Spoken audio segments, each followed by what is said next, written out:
Hi everyone, welcome to Alana and Jamie. This is the second in our series on relationships. I don't know if you've noticed, but the whole world is on shutdown, and that means that people who were not expecting to have been thrown together. I mean, obviously there's couples and who are always together, but you can find yourself in a situation right now where there is just it's so much pressure. Everyone is all together all of the time, and people don't really know what to do. People don't know what to do, and I think some cracks in the relationships can start to happen because people are really annoying. They can be a bit annoying, It's true.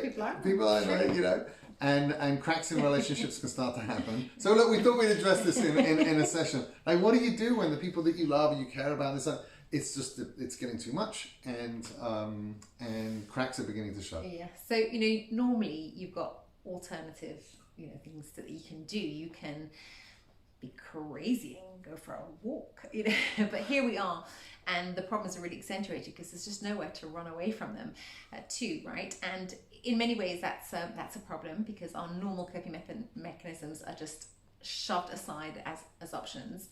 But if you think about it, that's also quite a good thing, because a coping mechanism is just that. It helps you cope, but it doesn't help you solve, it doesn't help you deal, it doesn't help you face, it just helps you cope with something. And if you keep on coping for too long, you find that the problem is there and it's getting bigger.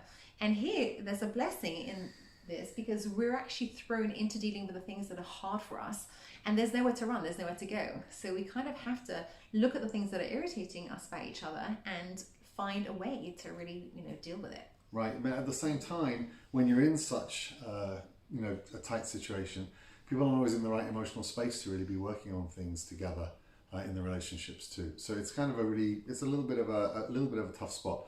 So we wanted to try and focus you on a couple of ideas that might be really, really helpful. The first is just to try and understand that when we look at people and we have a good relationship with them and they start doing something wrong, especially now in this situation where a person could be. It could be trivial. It could be like, oh, they always leave the microwave door open, or they always leave the fridge open, or oh, for goodness sake, why are the socks on the floor? And kind of normal kind of cliche stuff.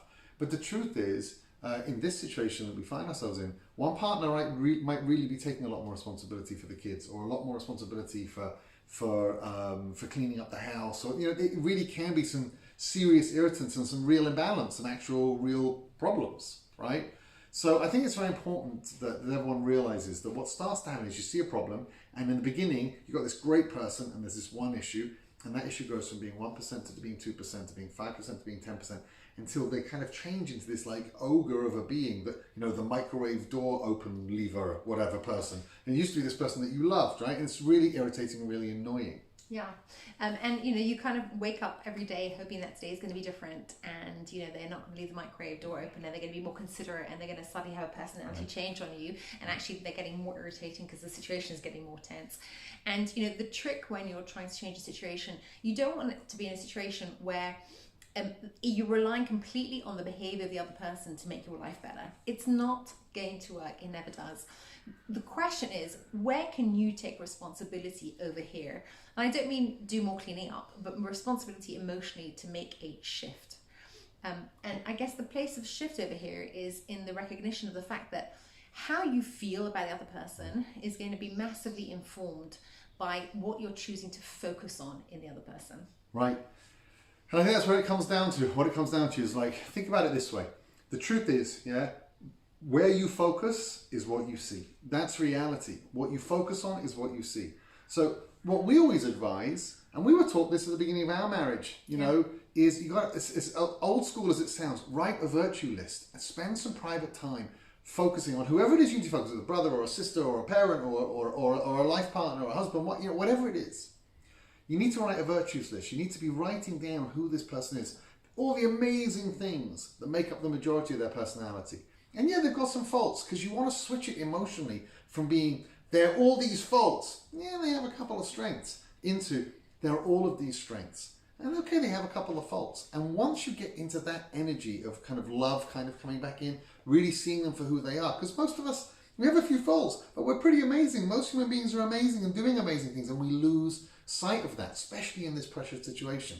But once you're back into that place of love, you start sending an energy much more tolerant, much more accepting, much more sweet, much more safe. And in that safe environment, your partner, friend, etc., can risk listening with not feeling criticized. You can really grow and bring up the issue and try and work through it together. That's right. So the change begins with you, but it doesn't end with you. The change begins with your shift of focus, but that has an impact on the person. We're sensitive to how people view us and how they interact with us.